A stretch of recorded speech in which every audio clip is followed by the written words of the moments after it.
This is the Nasserman Hockey Podcast with James Nichols and John Zella. And welcome back to the Nasserman Hockey Podcast. I'm James Nichols of the Fourth Period, and with me, as always, is John Zella of the Hockey Writers. What's up, pal? Not a whole lot. Some good Islanders hockey to discuss following our post game. We had a great interview, Yes, and I want you to introduce them. So I'll let you get to it. Yeah, big guest today, my boss, editor-in-chief of the Fourth Period. Get Your magazine. The next edition's coming out next month. Get Your Fall magazine with Philip Grubauer on the cover, even though he's not playing so hot right now. Still a great edition. That one's out currently. You can find how to acquire said magazine on thefourthperiod.com. Navigate around. We're all tech savvy here. You know, if you're listening to this, you know how to get to a podcast. So you could find the magazine.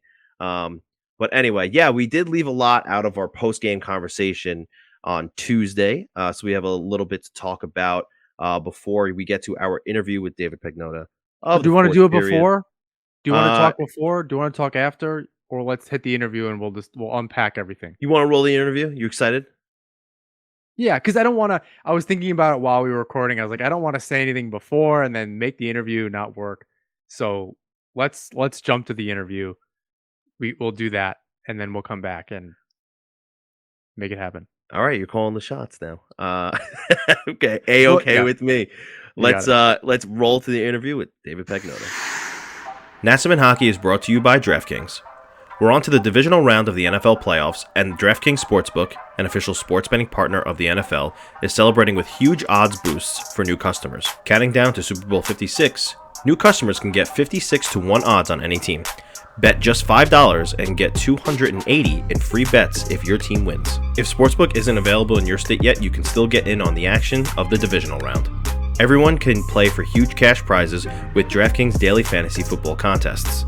DraftKings is giving all new customers a free shot at millions of dollars in total prizes with their first deposit. Download the DraftKings Sportsbook app now, use promo code THPN, and get 56-1 odds on any NFL team. Bet just $5 and win $280 in free bets if your team wins. That's promo code THPN for 56-1 odds at DraftKings Sportsbook, an official sports betting partner of the NFL. Must be 21 years or older, New Jersey, Indiana, and Pennsylvania only. New customers only. Minimum $5 deposit and $1 wager required. One per customer. Restrictions apply.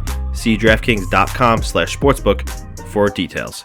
Gambling problem? Call 1-800-GAMBLER. Joining us today is a man who needs no introduction, but we're going to give him one anyway. He's the man who assigns and edits all my work over at the Fourth Period as the editor-in-chief. He's a regular on the NHL Network and one of the hosts of TFP's Hot Stove on Sirius XM NHL Network Radio.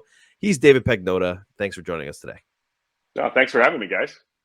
So I want to get right down into the nitty-gritty, and I want to know your initial thoughts on, there's a lot of talk around the Islanders as to whether they should be buyers or sellers at the deadline. And before we even get there, Dave, you look at the Islanders and you say to yourself, they need something, right? They're doing pretty well as of late, but it's clear they lack one or the other. We're just really not sure what it is yet. What do you think in terms of do they need that impact scorer or that puck-moving defenseman that they lost in each of the last two off seasons? I think they need a playmaker. Frankly, that's a different answer. I think they have. Well, look, a puck-moving defenseman would be great, right? And a guy like Jakob Chychrun would be fantastic. Okay, but with respect to the playmaking side, there are a lot of finishers on this team. I don't think there are enough facilitators. Okay. If you could clone Barzell, that would be fantastic. Right. We don't know Lou isn't doing that. He could be trying. He could definitely be trying. But you've got the guys that could put the puck in the net. I think it's the guys that help get them that puck. Ultimately, that is the biggest challenge for this club, I think. Okay, that's really interesting. So who in your mind, if you could, pluck a player from one team and put him on the Islanders, who is that guy? Whether you think he's available or not, who's the type? because we keep asking the same question, like under the Trotz system, what does Right. that look like? It's not, maybe it's not a Tarasenko. Maybe he wouldn't work with No. Trotz. So we've kind of continued to ask ourselves this question and have not gotten anywhere in 3 seasons of this. Well, you kind of go to his former team if you want, the Caps, and you look at Kuznetsov. Okay. You've got the guys that can, and he can too. And look, and I'm not trying to say that guys like Brock Nelson and Josh Bailey and those guys that they can't feed the puck. Yeah, they can. But I mean, your prototypical playmaker, the Nick Backstrom types, the Kuznetsov types that Trotz had in Washington, those are the players that, or one of them, or that type of player, I think would do wonders for this team. Because then it opens things up and allows guys like Brock, like Bailey, like Wahlstrom to focus on the finished end versus trying to create the offense, where you've got guys that are rushing the puck up and creating those opportunities, slapping it into the corner. You get the tough guy that goes in there, gets the puck back, send it back to the facilitator, and you let the sniper kind of position himself where he needs to be and finish. Because this team has a lot of it. Palmieri, there are a lot of it. You don't have, I think, the guys that can do both from an elite perspective, other than obviously Barzal. But Lee, I mean, you have so many guys on this team that have that finishing instinct. I think it would do them wonders if they added that additional piece, that extra guy, and it doesn't necessarily have to be a center, but just that playmaker type. And I'm going to use Jonathan Drouin as an example, who's a winger, who is a very good playmaker. The Habs just haven't been able to finish much, at least in their system. Yeah. But that caliber from a winger perspective, that caliber where he's, more on the playmaker side first than the goal scoring versus a lot of the opposite, which the Isles have. It's just a matter of getting that puck up, which you could argue puck moving defenseman would definitely help. But I still think that if we're pinpointing one particular area, I think that over that defenseman would certainly help because of how much finish they have up front. Okay, yeah. So, all right, interesting take that I actually haven't heard from a multitude of people in the recent history of what the Islanders are lacking, a playmaker, and I actually like that a lot. And thinking about that, I don't know how the rest of this season is going to shake out. It's been a weird year where they started off not where we expected them to, but lately they're playing how you do expect them to. They've finally reached 500 hockey. They've won 6 of their last 8, and they collected points in 7 of their last 8, and even 12 of their last 15. If you want to zoom out even further, is this a deadline acquisition or is this an off-season acquisition for Lou Lamoriello? I think that type of player, and even the defenseman, because we know that he'd love to add someone to that back end, that mobile defenseman on that back end. I think those are opportunity moves. Whether it comes tomorrow, February 18th, March 20th, or 21st being the deadline, or in the offseason, I think wherever the opportunity kind of arises, that's where Lou would strike for those caliber players. Because this isn't like, he's not going to go out there and try to get a rental piece based on their positioning at this moment. Now, they keep the trend going, and they're a few points out of a playoff spot. Depending on the price, maybe you go out there, you try to add that extra piece. You take that flyer, which worked with Palmieri. So maybe you go that route. But I think as things currently stand now, I would just continue exploring, seeing what's out there, and if you could create a move, you do it. Chychrun, different story. It sounds like the Coyotes want to move him now because there's so much interest that the value might not get higher. So whether you move him now or in the summer, all signs point to them moving him. Right. It just may be more opportunistic for the Coyotes to do it before the trade deadline versus waiting till the summer. For the Islanders, looking at that playmaker type, and again, this isn't by any stretch a shot at the guys on the team saying, hey, you can't play, you're not a passer, you're not this. It's just if you're looking at that one element that I think would really put this team over the top, I think that would be that piece, and you just got to go fishing and basically looking for it, because I think that it's not just a short-term thing. This is, if you can get somebody in there that's long-term, that would be a huge win for this club, especially with Wahlstrom and Bellows and some of the younger guys that are starting to solidify themselves on this team. Yeah. When we spoke with Arthur Staple, he said something along the same lines, in so much as, if there's a move, they'll make it. That's Right. just a good move. Even if the season doesn't look like it's going to pan out, if they're 20 points out of a playoff spot, you pick up Jakob Chychrun if you can. That's not going to be a bad move. So we have heard that. It is an interesting take, as James said, about that playmaker. I think the offense has been lacking, and they've just kind of figured it out by committee over the years. Some guys are snake bitten this year, so anybody that can help. Barzal just can't pass it to himself. I think that's almost what you're saying. Like, he is the playmaker, exactly. but he also needs to be the guy that's shooting the puck more. Same thing with Wahlstrom. Great vision, can really pass the puck well, can't pass it to himself. He can't make those opportunities happen for himself. So that's a really good point. And you want Wahlstrom to not have to be forced to be in that position game after game. You know, if he creates the opportunity and you know, awesome, great. You know, that's because he's so talented. He's, like you said, he's got that vision, but it shouldn't be necessarily his primary objective. Now, typically those are centermen that go out there, but again, you have wingers that can facilitate so beautifully. I think because you've got so much of that finish type of player on this team, you add that extra element, it could really open up the offense a little bit more, and creates more of a problem for the opposition, saying, okay, well, we could shut down Barzal tonight, but crap, we got to worry about this guy or this line, and so on and so on. So, you know, perfect world, you want that plus that Chychrun guy, or somebody like him. Perfect world, you bring them both. But, you know, if I'm picking one right now, I think because of how much firepower they've got, that's the element that I would love to see this team add. It's so funny. Go ahead, John. Sorry.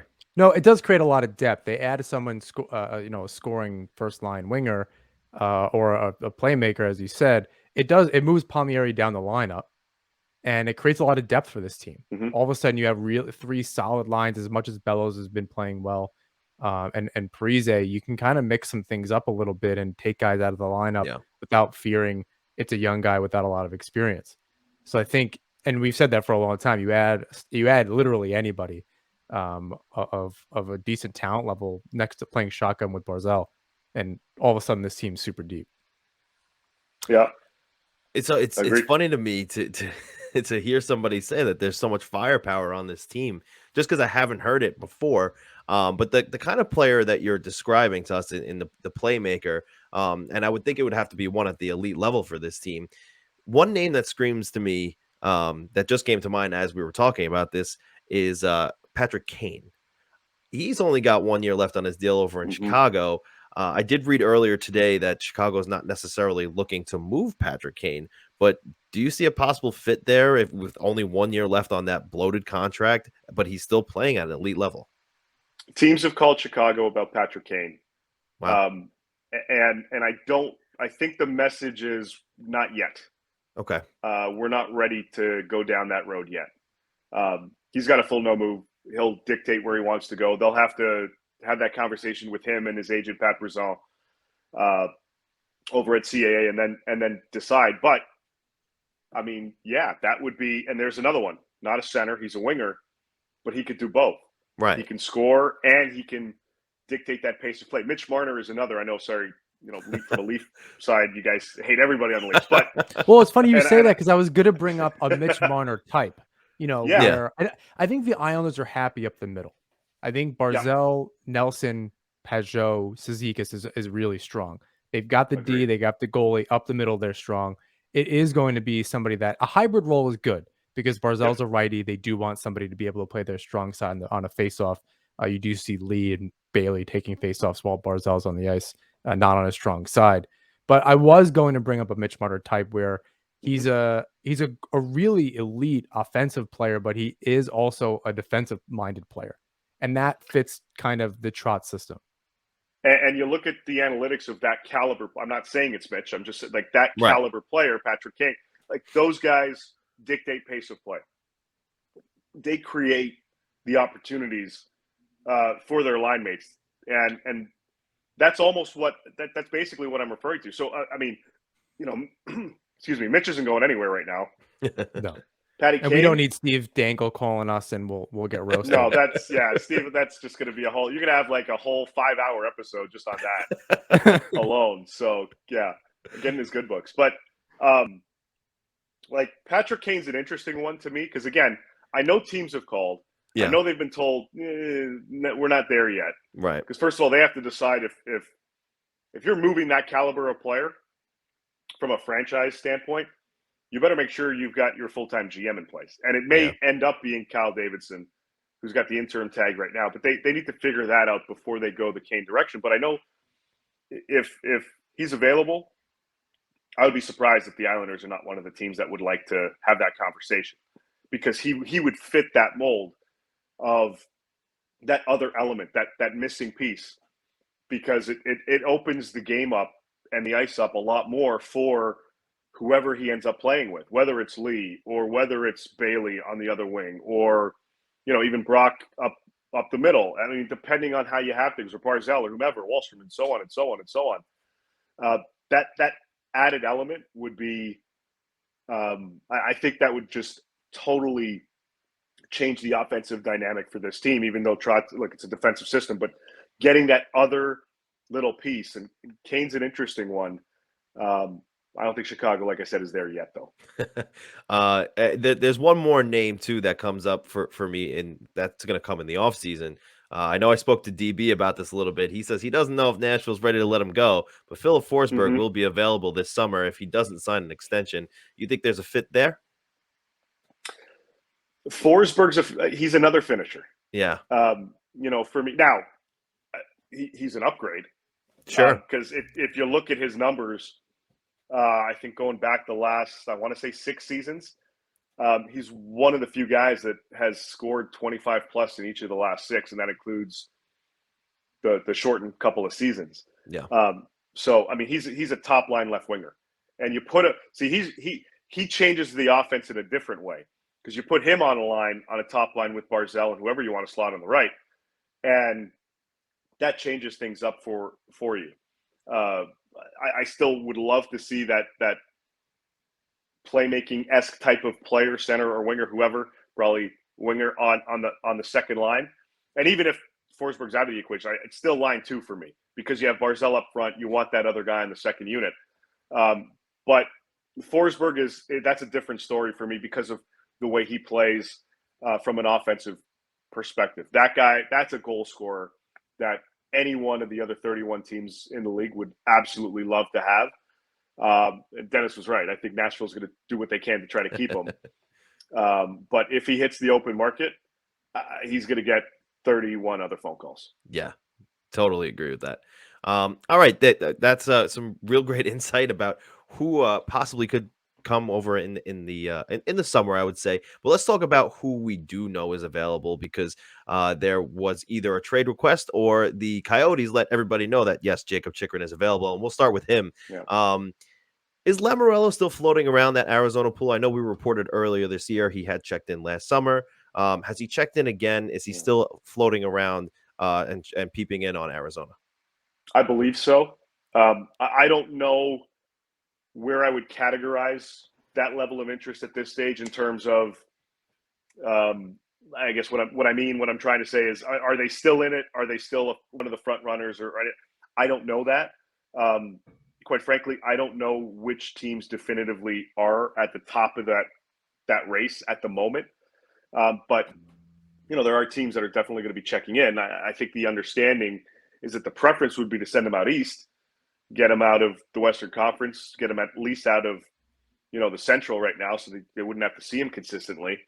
But I mean, I don't know. Lou checked in the summer. I don't see why he wouldn't check in again. Right. But again, if he's still in that mix, I'm not sure. It's a high asking price. It's 3 to 4 assets, depending on what those pieces. When the 3 pieces are, it may be a 4th on top of it. If not, it may just be 3 really, really good pieces. But the price hasn't changed, but the interest is still there. I would be surprised if the Islanders are not in that mix. But do I think it's something's going to happen imminently? I haven't gotten that vibe yet, but talks have definitely picked up. I'd be surprised if the Islanders can compete in that pool anyway. I think I heard today if the Florida Panthers were to step up and offer, because I had seen that they were possibly in the mix. It would take something like Spencer Knight. I believe it was Anton Lundell and a 1st-round pick, and I don't think the Islanders have the assets to compete with that. Yeah, Florida would never do that. Right. That too. That's the other side of things. I know Bobrovsky's been better, but Spencer Knight's sticking around there. That's a non-starter for Florida. So, but Lundell,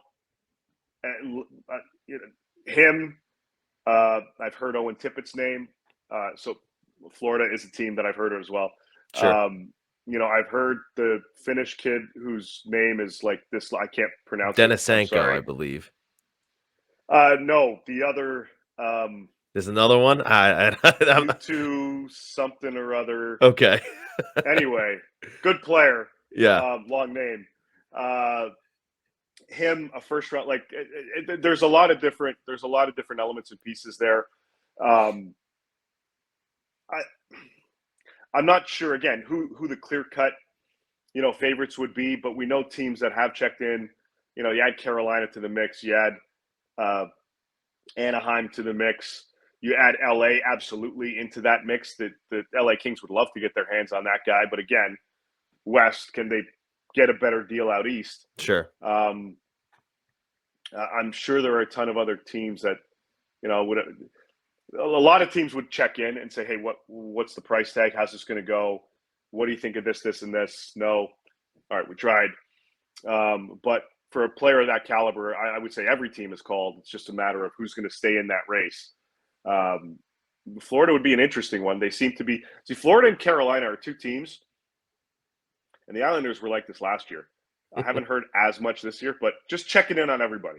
Just Gotcha. What's the marketplace? Who else is in the mix for these players? Just to get a sense of who your competition is, and if they make that move, how does that affect our team?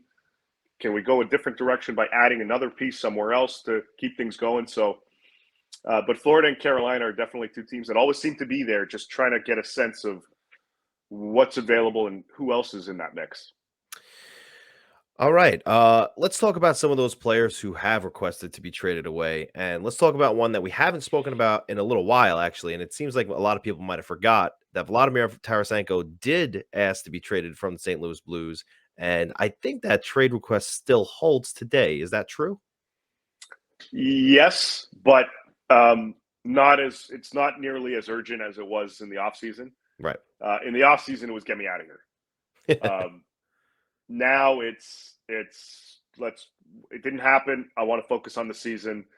We're doing well. Let's try to get a cup again and go from there and then figure it out in the off season. I would be surprised if he's traded this season because I don't know why St. Louis would try to hurt their chances again. And right. You get a motivated Vladdy Tarasenko go chasing another Stanley Cup.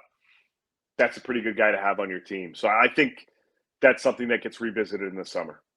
And was it something that was visited by the Islanders in last summer and something they just didn't pull the trigger on for whatever reason? Yeah, that's my understanding, that they were definitely in on it. It sounded like the 3 Isles, Rangers, Devils were really in that mix. And then it just never really came to fruition, obviously. And I've been told a variety of different reasons for each of those teams as to why it hasn't happened. Bottom line is it didn't happen. So could it happen in the summer? Maybe. But I would be very surprised if it happens before the trade deadline. Now, the other name that has asked for a trade more recently is John Klingberg. And everyone knows that he's on the block right now. That was actually your initial report. a couple of other outlets had actually mentioned the Islanders in the same breath. Have you heard the same? If so, does that make sense for the Islanders to pursue his type? Meaning he's 30 years old, he's on an expiring deal, and he needs a new one this summer. I believe they've checked in. Again, I don't know if it's still something ongoing. I would imagine that if there's no extension, then there'd be no interest. Okay. In the grand scheme, I mean, look, if you bring in, you give me a 5th-round pick for John Klingberg, sure, we'll take that. We'll take our chances. We'll try to improve, and then we'll try to sign him later. But in terms of actual legitimate deals, I don't think the Islanders would be in that mix unless they know that they can get Klingberg signed to an extension. It may not. It could be the Lou special, right? It could be, okay, we're going to make the trade, and then you're going to sign that contract when we say you sign that contract. Right. We've agreed to it, but you're going to wait till August 31st for whatever the hell the reason, and we'll figure it out. But if it's not that, then I don't think the Isles would be part of that mix. It would be interesting too, because I believe he wants 8x8, 8x9 from Dallas, and I don't think they're budging on that. And I don't know that Lou Lamoriello would fork that contract over to another 30-year-old defenseman on this Islanders team right now. So will be interesting to see how that one plays out. Dave, if the Islanders get to the deadline and they're teetering, or whether they're far out of it, we're not really sure where they're going to sit when the deadline comes. But are they buyers or are they sellers? And if they are sellers, who do you see or hear about having value that other teams might want and are checking in on for the Islanders? I mean, Clutterbuck will get the attention because of his contract, but I haven't heard too much there. I mean, I'm expecting the Islanders to be within striking distance of a playoff spot by the trade deadline. Okay. From a wild card position. Now, by striking distance, I mean within maybe 8 points, 6 to 8 points, maybe a couple teams still ahead. I think it's going to be a tough race, and I think it's going to be really difficult for them to, based on the start and the COVID and the roster and excuse me, everything kind of within that. I would be, I'd be surprised if they're not there, because I think they've got the pieces. Obviously, we've seen it the last couple of years. Yeah. So I think they're going to be kind of right there, but I don't really see Lou getting too much into the rental game in terms of big impact, because I just don't know, based on how they're playing, or not how they're playing, I guess how the season's kind of been laid out. I don't know if he would want to be willing to take that risk to move out prospects or picks for short-term kind of fixes. I think the way the Owls are situated right now, with the young guys coming in and as they're getting healthier, I think it's still that long-term play at this stage for this group.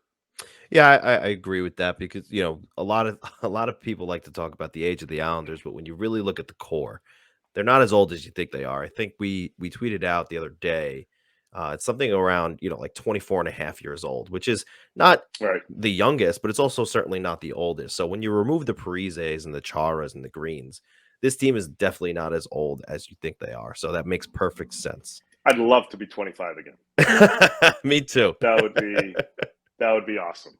I think the question that we had when we brought that up and why that conversation was happening was that people are still including Lee, Nelson, even Cizikas in the core, and that's the right now core. That's not the core of the team moving forward, which is confusing as Beauvillier gets thrown out there as a piece. The Islanders would need to move for a Chychrun, right? Because he is kind of a vital part of that middle six, but although he's very streaky, so I think it's hard for Islander fans to really digest what he means to the team and all of that. But I mean, again, if you're getting Jakob Chychrun, I love Anthony Beauvillier. But if that's what Arizona wants, that's what Arizona's going to get. Yep. Again, it's factoring in the depth, the offensive depth that you have up front. And I was just pulling up the roster again. so I didn't want to miss anybody. But when you've got a 24-year-old Beauvillier and you've got 21-year-old Wahlstrom, and Bellows, I'm not saying is at that level, but is now starting to get his feet going. Right. He's expendable. Right. He's a good player. I'll take him on my team any day. But when you're dealing with a player of Jakob Chychrun's caliber, who's a year younger, I don't know why there would be hesitancy, quite frankly. But if this team had no depth up front, different story. Mm-hmm. But they've got it, and they've got kids coming up, and you got to give to get. So, it's going to be a big price. If you want Jakob Chychrun or you want that caliber player, you're going to have to give up a lot. But at the end of the day, you're getting the best piece of the deal. Yeah, I'm with you there, Dave. And I think the funny thing about this trade was a lot of people had said, or the proposed trade, a lot of people had said that they were actually more worried about parting ways with Aatu Ratu instead of Antti Beauvillier, just because of the Islanders prospect pool and everything. But to that, I say you never know with prospects. Sure, he looks promising, but you know what Jakob Chychrun is. And if he's plucked out of Arizona and put in a system where he's prepared to succeed a little bit more, or a lot more in this case, he's going to definitely show that all-star potential. The last thing we wanted to talk to you about here was the other day, you had posted a new dirty data via the Fourth Period, and wanted to talk to you a little bit about your take and Aaron Ward's take on the Islanders. And Aaron Ward had commented last week on how the Islanders have lost their identity. Has that changed since that episode has come out? You got to ask Wardo that. And I know we talked a little off air, and I said I was going to back him. The part that I was going to back him on was what was lacking. And that goes back to that playmaking stuff, that playmaking asset that I think would just really do wonders for this team. Dirty data, we try to take the eye test and former, 3-time Cup champ analysis and blend it with the analytics, which is where Shane Kelly comes in. Sure. And taking that analytics guru, meshing him with the former player, and I'm just sitting there going, okay, guys. But from an identity perspective, I understood what he was trying to say. Mm-hmm. Because and look, every team has had to deal with this BS, this COVID crap. The Islanders were the first, and it wasn't fair, and they tried, and they couldn't get the games pushed, and contrary to what somebody on the team said, but they did. It seemed like they were all over the place, and they're only now being a relative term, I'd say in the last 2 weeks, starting to really push forward. Right. And, when you hit a rut and things just keep going bad, you try to overcompensate. So, the identity of this team that has lacked, it has up until recently. Now everyone's starting to get back into the flow. We're getting full bodies again. It needs to be, it either needs to be consistent or it needs to be modified a little bit. And if the team is going to continue to go on strong stretches, then then you found it all over again. But if you're going to start to flutter, and it's going to be a bit of a roller coaster situation, then you need to look at yourselves and go, okay, who are we? Are we still that same team that made a lot of noise the last 2 seasons, or have we changed? And if we change, and there's nothing wrong with it, and guys can adjust, and Trotz can adjust, and everybody can adjust. But if you're still believing that this is the identity of this team, the defensive-minded, the gritty, the 4 lines kind of rolling unit, then you just got to make sure that consistency is there. And I think it's going to get there. I still think there are holes. I still think that, the puck moving D and that playmaker up front would do wonders for them, because you're also seeing a shift in Wahlstrom's and Bellows and, Yeah. Salo and those guys starting to get more recognition. I like the makeup of this team. I like the group. Pagnotta is one of the best bottom six centers out there. Yeah. Or forwards in general. But I mean, we'll see kind of how things go with this group. So, Dave, the last thing I got to ask is, it sounds Hear like the you're dogs. a bit. It's totally fine. I got Sorry, 3 on my own. No, you're no catching worries. But it sounds like you're higher on the Islanders than most are right now, especially after you recorded that episode last week. Is that the case right now?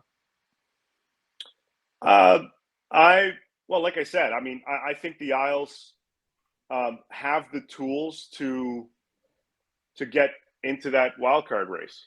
I think they're in it now. I think they just need to keep things going and Sure. and go and kind of go from there. Again, I like this team. I like what they bring. I love, Clutterbuck, Zizekas, Martin. I love that unit.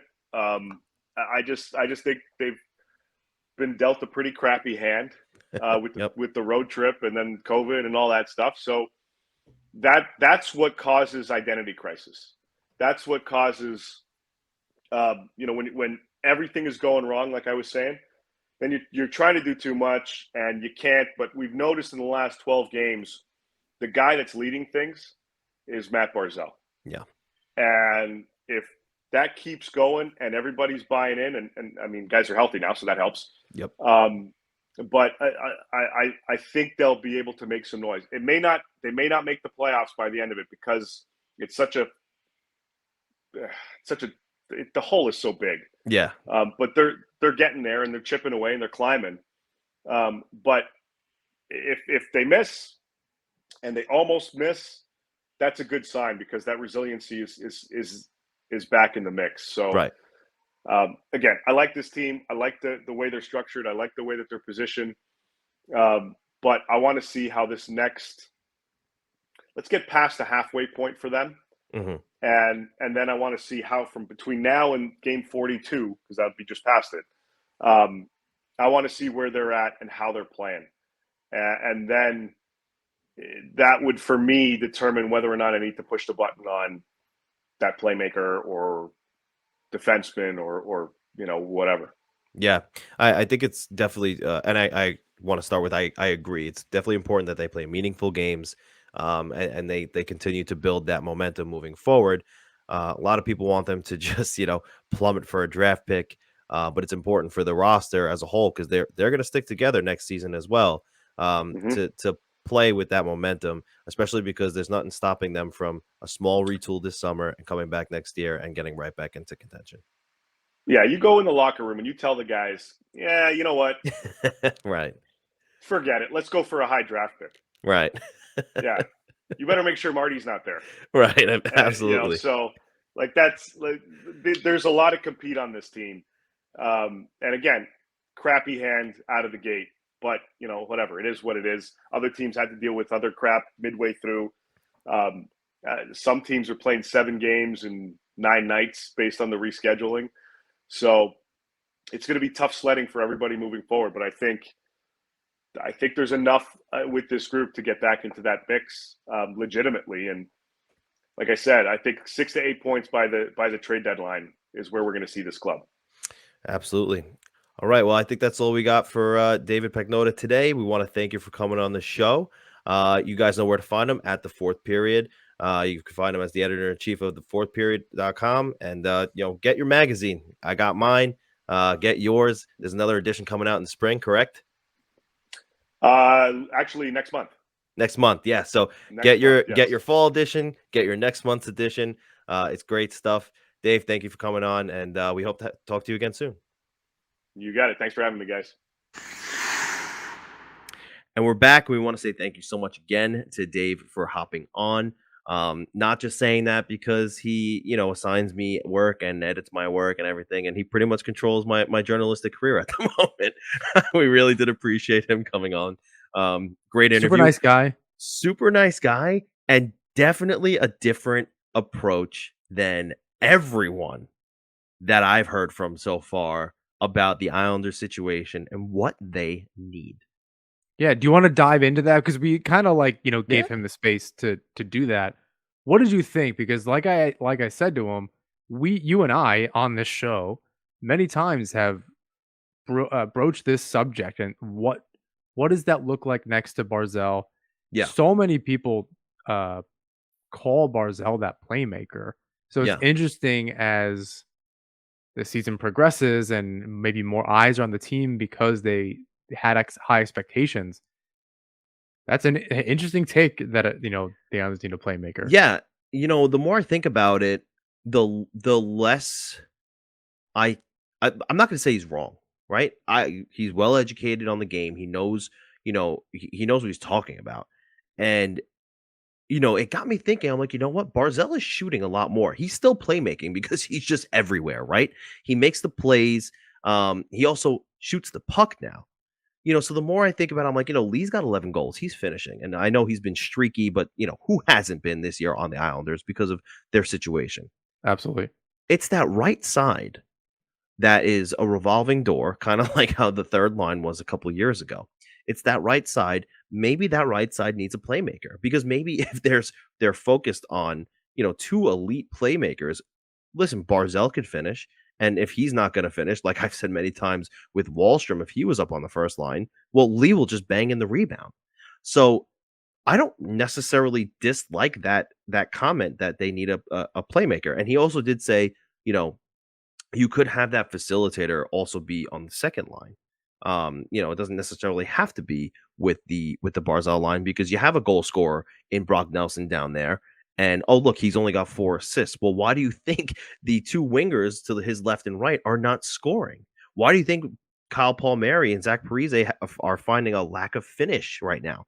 Pagnotta, by and large, is a fantastic player. Is he necessarily a facilitator? He does a little bit of everything, but is it his expertise? I wouldn't say he has an expertise. He's a jack of all trades, master of none. Yeah, I would agree with that. And it's interesting. I don't know where he'd go in the lineup, whoever this person is, and the Jonathan Drouin name coming in. I like that. That's you know what? Again, that sounds at this point, a guy that's kind of bounced around a little bit. Yeah. Or really, between Tampa and Montreal. I think that'd be interesting. It's a little off the board. Not somebody, and I'm not trying to, have the hipster pick here, but we've kind of constantly gone over like a Pagnotta. That was kind of I don't, who saw that coming kind of thing. They needed a third line center, but I don't remember the name being thrown around like the Islanders were in on it or that was a guy. Not until it got close. Not until it got close. So it's one of those things like how can you, and again, as we've tried to do over the years, like trying to predict what the Islanders moves might look like and why they might do it. That's an interesting, not who you would expect player. And the Islanders have done well with those types of players, right? Eberle isn't necessarily like, he's an all-star this year with the Kraken. He's doing really well, but he's also the guy, and he was the guy on the Islanders as well. Right. But he's on most teams, he's probably a second line player. Yeah, I'd agree with that. And so I'd say there's playing next to Barzal, just like it used to be with Tavares, and you had Parento and Molson and Opozo and Bailey and Vanek and am I missing anybody? I'm sure I am. All these different players riding shotgun to Tyler Kennedy. Jeez. Radek Martinek, I'm just kidding. Who's here still practicing at Iceworks. Just I'm joking. Oh my god. He's waiting for his call. Stop. He almost did. I'm sure he almost he got Move he got on. the phone call. He got the phone call. He got the phone call from Lou during the COVID outbreak. Radek, we need you. We might need you. I even kind of forgot what I was saying. Anyway, the Barzal is that also that can elevate players. Drouin is also really good that just hasn't had that opportunity to play with that level of player. And if you're dishing the puck to a Barzal who's getting it to the net and Lee can kind of pick up a rebound, or Barzal is just kind of sniping it, that's good. And again, that's not expensive, especially as Dave said, if Montreal can retain a couple bucks the rest of this season and next season, which is the remaining part of his contract, that's fantastic. So I'm all about it. Now, keep in mind all those names were relative, right? He was just saying those type of players, but Yeah. I don't hate that idea. A Jonathan Drouin, a Mitch Marner, even he said, and again, those A are Mitch players Marner who are type. a Mitch Marner type. Mitch Marner is not going to be moving on from the Toronto No, Maple Leafs, especially because they're in the playoff hunt, and absolutely. he's one of their top players, and they committed to him long term and everything. But Jonathan Drouin, that the reason why that name came to mind is because his contract's coming to an end. I don't know if it's this year or next year. He might have one more year on He has that contract. one more year at 5.5. Okay, so it He makes does sense have a that modified no trade. yeah, But again, the Islanders are good. There's no reason not to go there for a season and a half. right, and that's why he As far said as I'm Montreal concerned. might look to eat, and it makes complete sense. So Yeah, if you can get him for I $3 million. remember a time where before his draft year, it was is the number one pick going to be Nathan McKinnon or Jonathan Drouin, and ultimately it was Nathan McKinnon, the correct choice. But listen, Jonathan Drouin's a talented player too, so would And be an interesting dynamic. next to those, Lee and Barzal on that first line, that's Yeah, pretty fantastic. yeah. All right, so yeah, great interview with Dave. Had a real good time there. Definitely hope to have him back. Likely will have him back sometime in the future, maybe closer to the deadline. But let's talk about the Islanders and the NHL schedule that was just re-released. The rescheduled games, the postponed games that are going to be made up now. The Islanders are still going to finish out this stretch and have the next week off after this stretch, which I believe is in early February for the All-Star game. It's going to pick back up and it's going to go straight through where that Olympic break was supposed to be. And I believe the last day of the NHL season was pushed back one day, at least for the Islanders. I don't know about the rest of the league, to the 29th. It was previously the 28th. Now the season's ending on the 29th. And if it's just by a day, that's great for the schedule makers. They were able to get that sorted out. Um, to keep the season moving along, chugging along, and you don't want to affect next season again. So No, no one things are does. finally starting to come back to a normal a normalcy because in addition to this news, there was also they're not going to be testing asymptomatic players anymore, which seems like the right thing to do if somebody's not feeling well, sure, yeah, check them out. But if they're feeling fine, is there a reason? If I'm feeling fine, I Well, if don't they just go to the test doctor and be like, "Do I have positive, a cold?" and don't have symptoms, they don't need to get tested. They don't need to continue to get tested. Is that Something is that what along. it was? It's not. I It's don't. I not. think it's if they don't. Yeah, if they don't have any symptoms, there's no need to test them. Um, if they're That's positive, I right. think they still need to stay away. So I may have misspoken. Correct. Just Correct. yeah. So And if they're positive, they need to stay away. But if they're asymptomatic, um, yes, they may either be able to come back sooner or whatever the deal is. The good news for the Islanders is I believe it's 90 days following the end of your yeah, positive case that you don't even get retested until then. And considering that it was the entire team, save a couple players, yeah, luckily the goaltenders, and a few other players, no one is going to get tested for a long time anyway. So right. this is good. We do want them to be safe, and hopefully they remain so. But luckily, they don't have to continue to get tested, as long for COVID protocol sake. Yeah, no, I agree. And the question was asked to Matt Martin. He said this is definitely a good thing. And you know, the thing for the Islanders is that they're finally starting to get some chemistry and some momentum. And that's because they're finally all together for the most part. Again, save Palmieri, save Pollock, who at this point I don't know when either of those guys will be back. Seems like their timeline keeps getting pushed. It's a bit of a frustrating process from what I'm told for each player, but hope for the best. Hope they're back soon. That top four with Dobson playing the way he is now, and if Pollock can come back and slot right back in, that top four is a pretty solid again, and they've been better as of late, but that's a conversation for another time. We have to talk about the fourth line, John, because the woes, I think they're over. Are they? I think we have a different opinion on this, and I thought we would. What do you think about the fourth line? Listen, they are the engine that revs the team, and they in the past two games have done that. Right, Suzuki scored his first and then his second in back-to-back nights. all because of gritty goals.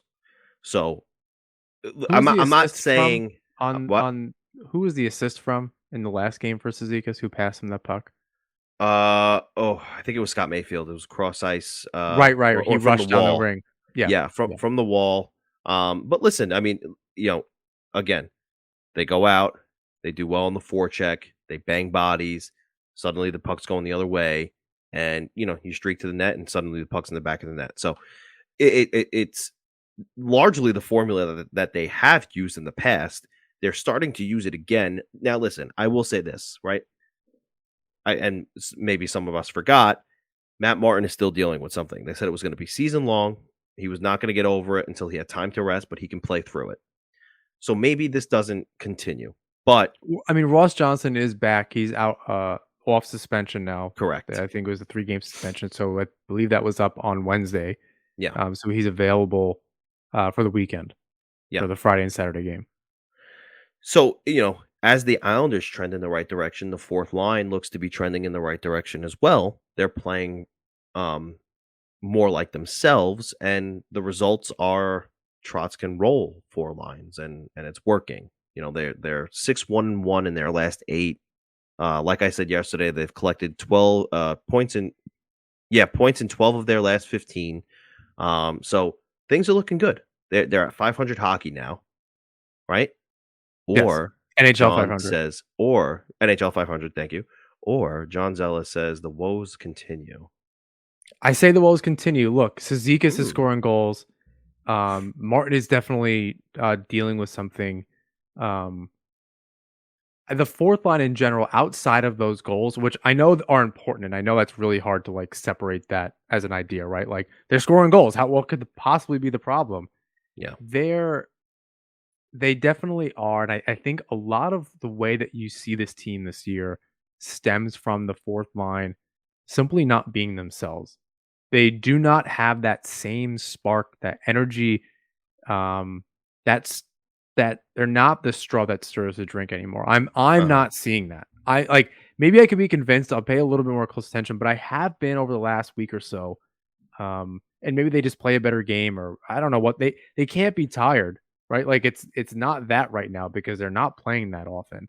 I know some back-to-backs and things like that, but they're not engaged quite in the same way. I do see Cizikas, easy for me to say, still kind of have that same energy, right? The pucks get dumped in, but they're not. That forecheck is not the same.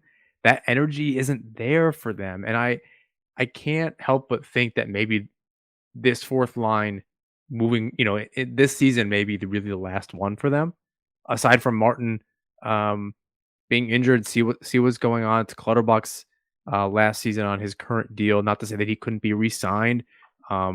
I don't know why he wouldn't, outside of play dictating that he shouldn't. I'm not seeing what makes this fourth line, and thinking about the team's identity, I feel like they're part of the reason, and that lack of energy and spark is part of why we're not seeing the results every single night or full 60 minutes or whatever. Chara fought the other night. It wasn't even Martin. Yeah. It was that was who was on the ice, and Chara did the right thing and fought on Mayfield's behalf, who's also known to kind of throw him a little bit. He's no slouch there, but his helmet got knocked off. He had to leave the ice, and that's a little complicated. But yeah, that's kind of how I see it. And if I had to guess, this is the end. I'm for the fourth line. They'd have to figure something out going forward, but they're not the same. They need to figure it out quick. If they are the same and they're just not playing like it, they have about 50 games to figure it out. But right now, I don't. Again, aside from the goals, which isn't their role, I'm just not seeing it. Yeah, I mean, like you said, they have about 50 games. I think it's actually directly 51. So, but yeah, they have a while to figure it out. So, like I've been saying this for a while. I don't want to pass any judgments yet because I understand 31 games into the season now. It's January. We're approaching February. How could you not have any sort of consensus on who or what this team is? Well, it's because of how inconsistent it has been. Now they're having some consistency and they're winning games, and it's starting to look like the Isles of old instead of the old Isles. So we hope to see that continue in the right direction for them. But let's talk about the first line wingers, because it's been a bit of a revolving door. It was Bailey. Before it was him, it was Palmieri before he went down with injury. And then that was even not solidified. Parise got a shot. Bellows got a shot. Let's start with Palmieri. Is he still the best option to play with Matt Barzal currently, despite the lack of production, which is an interesting question to ask now, keeping in mind what David Pagnotta just spoke to us about and what he thinks this team needs. He did speak highly of Palmieri, so I'll start there. That he can be a finisher and he's just snake bitten. Yeah, I'm sure the analytics give a more harsh look at that, and they're probably correct. Before you go any further, actually, the expected goals for him is bottom of the league, which basically means he should be scoring. He's just not getting. It's just not finding the back of the net. Yeah, so I think until a move is made, I think this question is simply, and this point is simply around what the Islanders currently have in the lineup, what they have available right now as far as their roster is concerned. Bellows does not deserve to come out of the lineup for Palmieri on the third line. He does if it means Palmieri is going to go back on the first, because they don't have any options in the lineup currently to ride shotgun that have kind of played well with him before. And that's, I think, what the comp... It could be Oliver Wahlstrom, but given that he's not getting that opportunity from Trotz... No, I know. Yeah. The only option is Palmieri. Yeah, I agree with you. So I think that's where, like, I think we need to get over that a little bit and just, like, Bellows may come out of the lineup. We're not going to like it. I don't like the idea of it. It's different if they were just going to replace him on the third line. Yeah.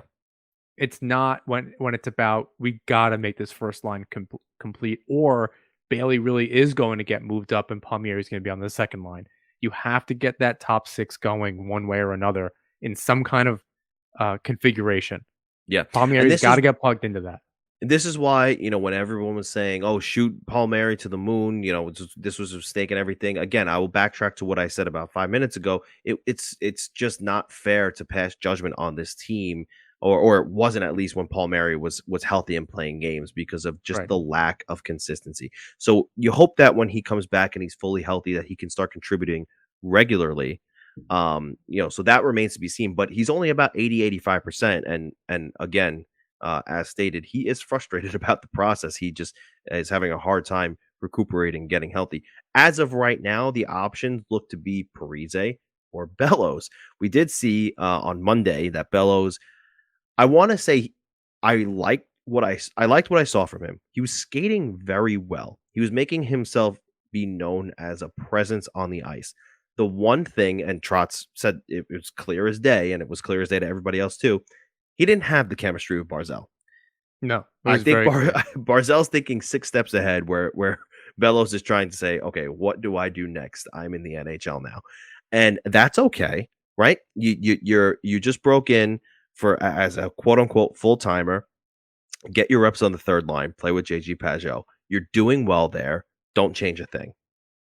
If you get better and you continue to trend in that upward direction, great. We're going to keep you on the third line with JG Pagnotta until we can definitively see you thinking 6 steps ahead with Matt Barzal.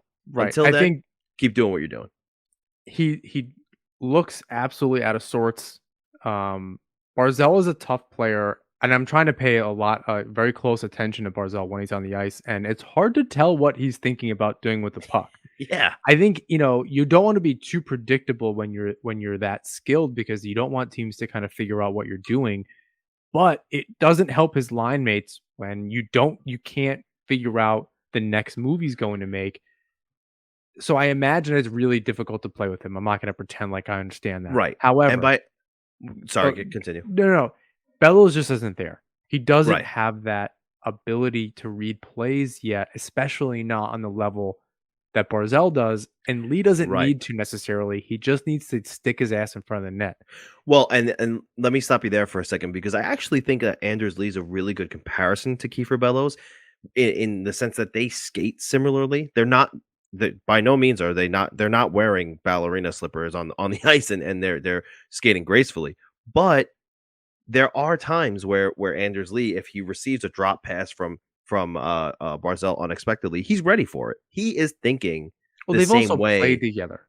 Sure. Well, yeah, quite they've some definitely time. built So the that's- chemistry, but that's the point, right? He has the mindset, and he kind of has the eyes in the back of his head for Barzal, where Bellows just doesn't have that yet, and right now is not the time to experiment with that. And I'll say this too, the frustration that I have, and I think it's mirrored by a lot of other people and matched by a lot of other people. I can't believe. Look, Palmieri went down with an injury. That's fine, even with him in the lineup. I can't believe we're continuing to have this conversation. Right. About we're talking about moving one or two guys around, and it's nauseating. This is a decade's worth of a problem. Now they're better coached, they have better goaltending, their defense is pretty well solidified. That top four now that Dobson is really come into his own. You're really dealing with a bottom pair issue at this point.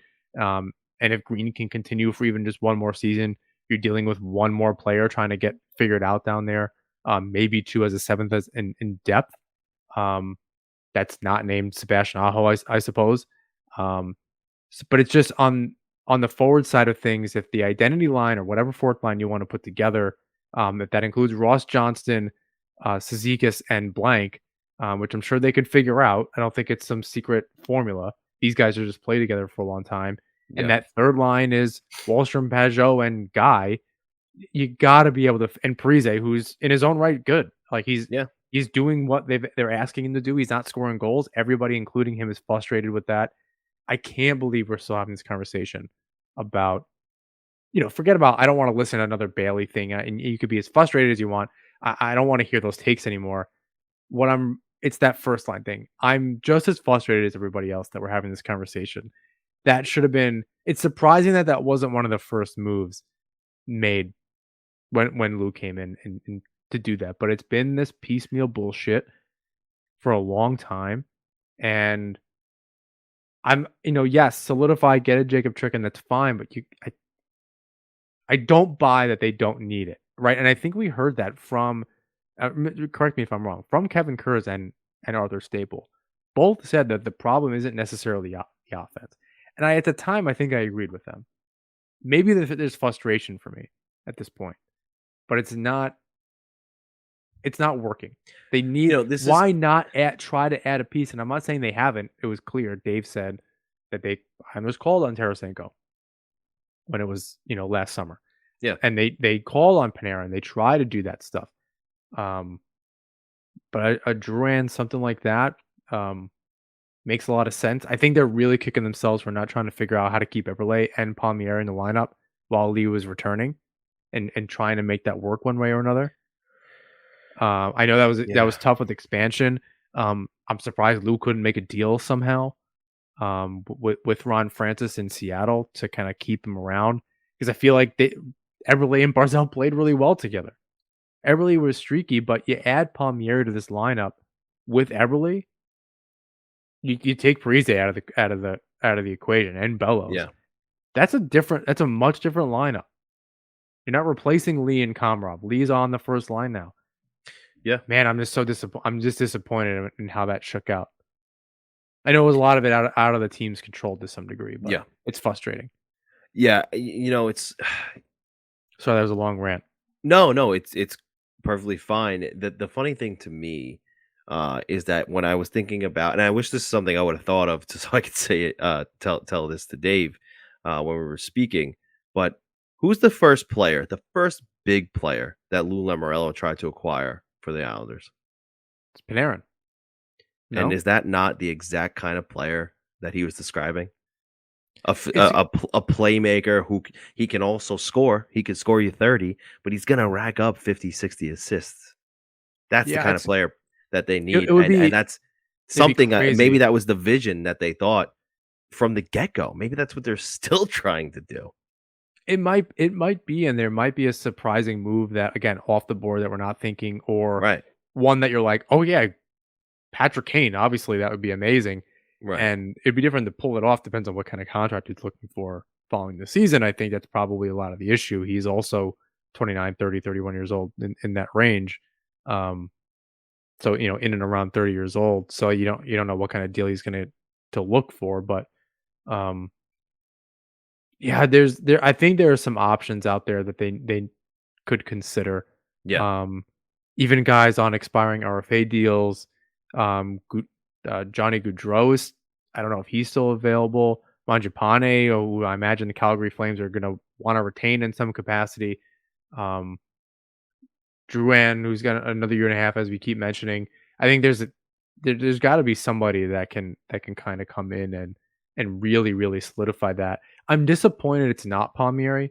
I have to be honest with you, but at the same time, if they're able to really deepen that forward group by adding and having Palmieri kind of turn back on a little bit in a third line role, which would be sad to not have Bellows or Parise in the lineup. Or whatever, next season and so forth. That's still good. Like I'd be happy with that. So yeah, maybe that's enough talk about trying to fill that line. It's just frustrating. Let's talk about Semyon Varlamov. I think you actually had a pretty good thought on him. Why don't you go ahead and tell us what you were thinking? I think if the Isles are even considering moving Varlamov in any capacity, it's absolutely only an off-season move. I think we mentioned this with Staple, but I wanted to reiterate it. Look at how he's playing now. It makes sense to kind of sell high on him. I understand the perspective. It's not incorrect. It's just not what they should do. Right? I think those aren't mutually exclusive. Yeah. And I want to point to the birthday boy, Eric Hornick, the statistician for the Islanders, who I'm sure you all know. He said in the Skinny Wednesday this morning, Varlamov has stopped 140 of 146 shots over his last 4 games, allowed only 12 goals in his last 6 games. So big math guy, that's around 2 goals a game. Yeah. I write for a living, so numbers aren't my thing, but someone tweeted us, let me know I'm wrong. And it's 3-2-1 in that span. I'm not so worried about that 3-2-1 number because the team has not played super well in front of him this season, so I'm not super concerned about that. But his save percentage is good. His goals against is coming down slowly as the Islanders get back into form. As he gets into form, got to remember he was out large part of the beginning of the season. But if the Islanders are going to do this and they're going to make a run at it, they need both of these goalies. I know they'll know at a certain point, but it's got to be an off-season move. You don't want to injure Sorokin. You don't want to put someone in a bad position that's not ready for it. There's no reason to really do it. But if they're going to make a run for it, they can't even be considering it. They can't float the rumor. They don't want that in the room. I don't think Lou would let it get there, but you got to keep that as quiet as possible, which to me means not really considering it. Now, let me ask you this, right? Because this is something that I brought up to you, and then I saw it in print today, so it was interesting to me. Let's look at the Edmonton Oilers, right? If the Islanders are not in it, like clearly out of it by the deadline, right? There's still a year left on Varlamov's deal, which makes it more valuable at the deadline, right? So now let's say this. They get to the deadline and they're not in it. Edmonton calls and says, we need Varlamov. He's going to be our starter. How do we get this done? Automatically, Koskinen's got to be on the table, right? Because you have the rest of the season to play out. I mean, it's at that point, it is only 6 weeks. So it's not the end of and the I work. understand, but I understand, the Islanders being able to bring up Schneider or maybe even Skarek and give him his first tryout in the NHL, get his feet wet. Nonetheless, the possibility of at least getting a backup goaltender in return for your starter, plus a prospect and a pick, and that prospect could be a B-tier prospect, but the pick has to be a first-round pick, right? You're selling off a goaltender that has a term left, right? You're going to have him next season too, and your goaltending situation is now solidified at least for the next year and couple of weeks. So, do you not do that deal? I mean, if you can get another first round pick to utilize in the offseason and then maybe figure out, okay, we sold off Varlamov, but hey, Marc-Andre Fleury's a free agent and he wants to maybe give it another go. Sure, let's let him back up Ilya Sorokin. You And have now to we have got some 2 kind of first-round picks. Maybe we can get Jakob Chychrun. Maybe we can get I don't know, friggin' Johnny Gaudreau or something like that. You know what I mean? You see what I'm saying? Yes, I see what you're saying. I think you have to have a little bit of foresight, because you saw what Absolutely. happened. Right. Here's I'll throw this situation out there as a comparison. They trade Letty, right, this offseason, and had a plan that we don't know to get another defender. Turned out it needed to be Chara, just they ran out of time. There you go. I That's a don't good point. want that. I don't want that to also happen. You trade Right. Varlamov, you clear the cap space. Everyone says, "Yay, yay, yay! We got this pick. You can make all these moves."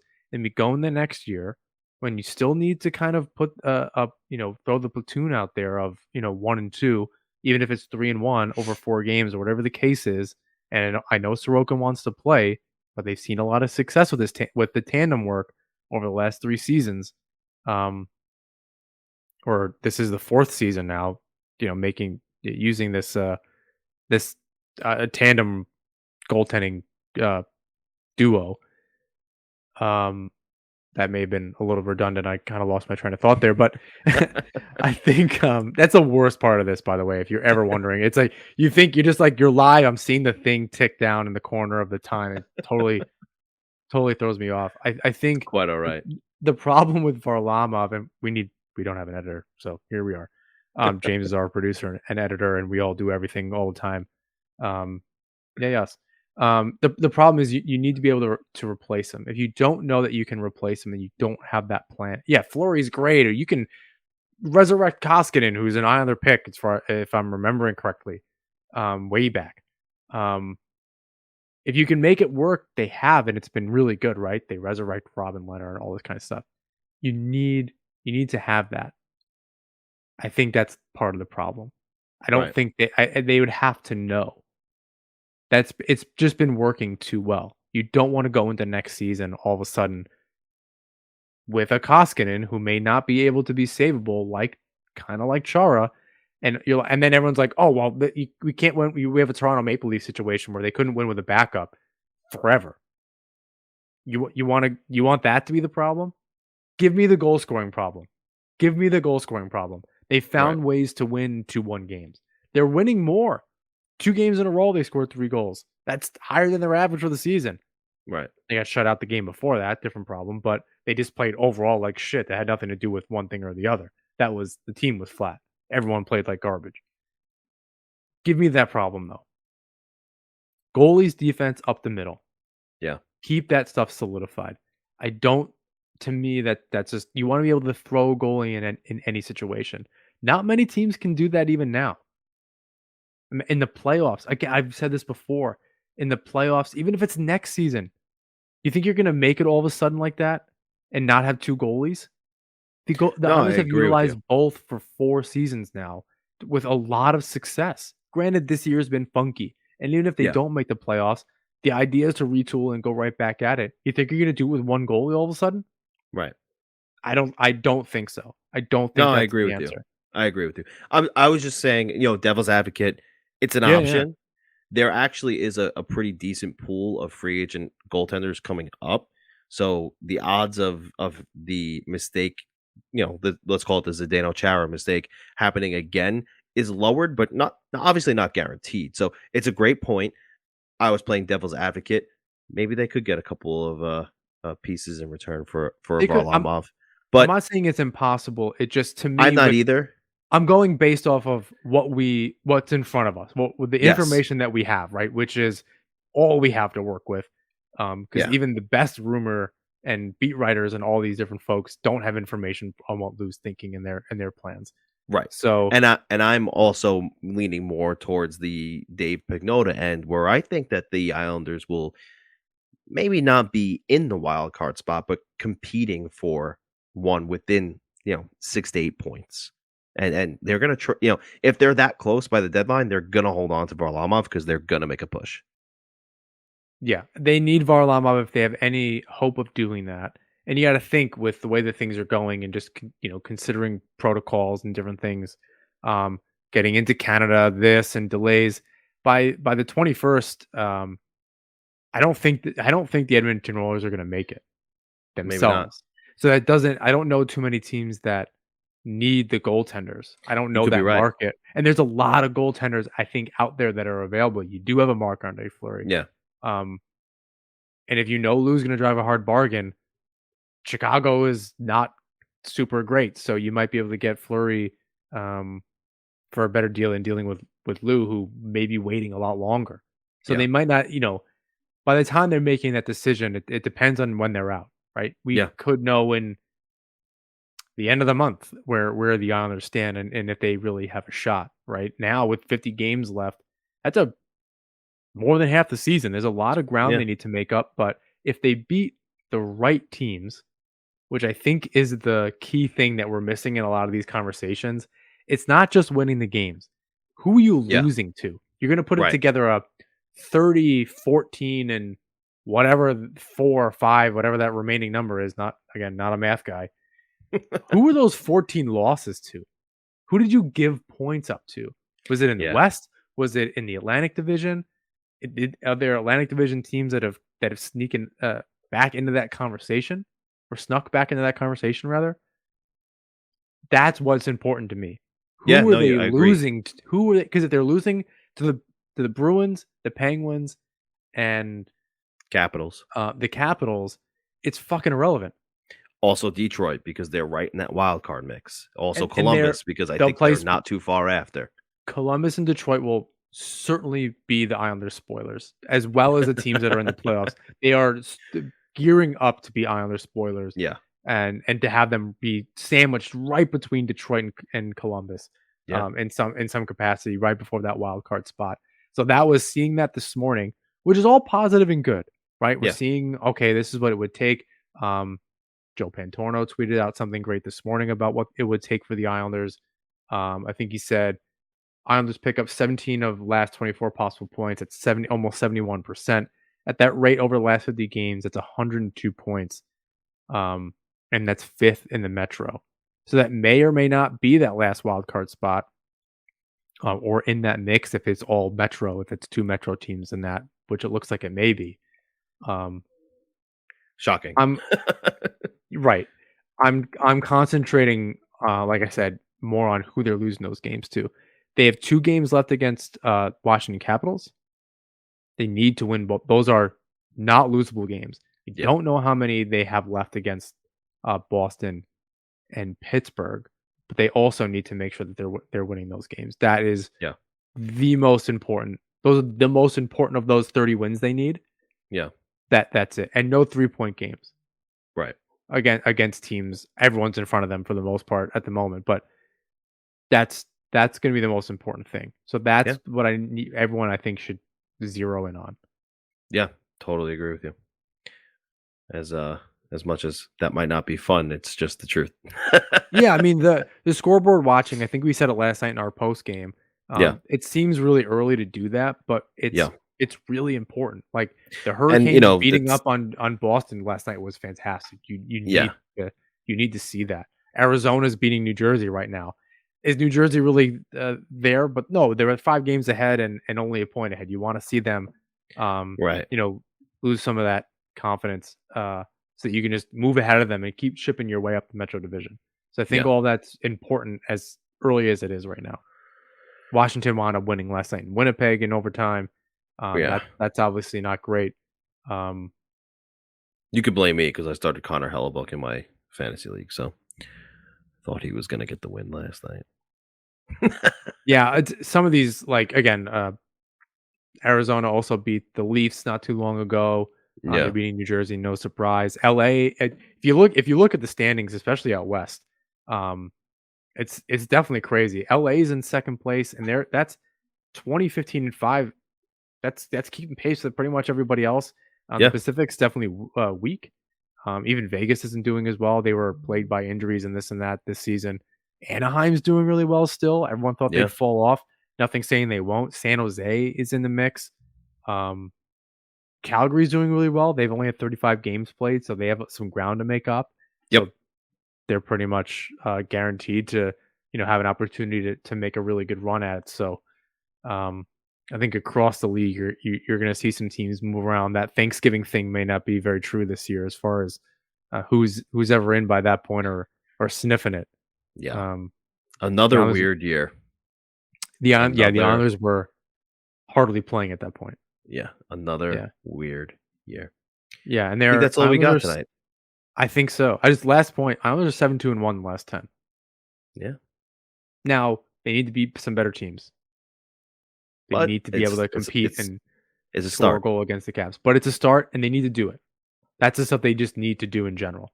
Yeah. Despite being last in the Metro, 88 goals against. That's second best in the division. Now they have 75 goals for, which is the worst in the league. But at least amount of games that counts for something. Yeah, they're five games behind even in Arizona, who has 82. But it's still not bad. But they're chipping away at that goal differential, which is good. Yeah, absolutely. So yeah, I think that wraps it up. I think it does. I want to say thank you to the DraftKings. I want to say thank you to DraftKings. Use that THPN promo code with DraftKings, and I want to say thank you to the Hockey Podcast Network and Isles Fix. Of course, all of you, our listeners. Please rate, review, and subscribe wherever you listen to or watch the show. You can follow us on Twitter, Instagram, YouTube at Nasserman Hockey, and you can join our Discord for a safe space to chat with fellow Islander fans. Definitely try and join that, by the way. A lot of engagement in there every day. So many people are having a good time chatting Islanders there. And there's zero hate. We make sure that it's monitored well and everyone's nice to each other and everyone's having a lot of fun there. So check it out. Lastly, you can find my work at the Fourth Period, and you can find John's work at the Hockey Writers. And check out Isles Fix. That newsletter is up and running again after a small break. It's packed with information every day. Always looks great. And until next time, everyone, let's go Islanders.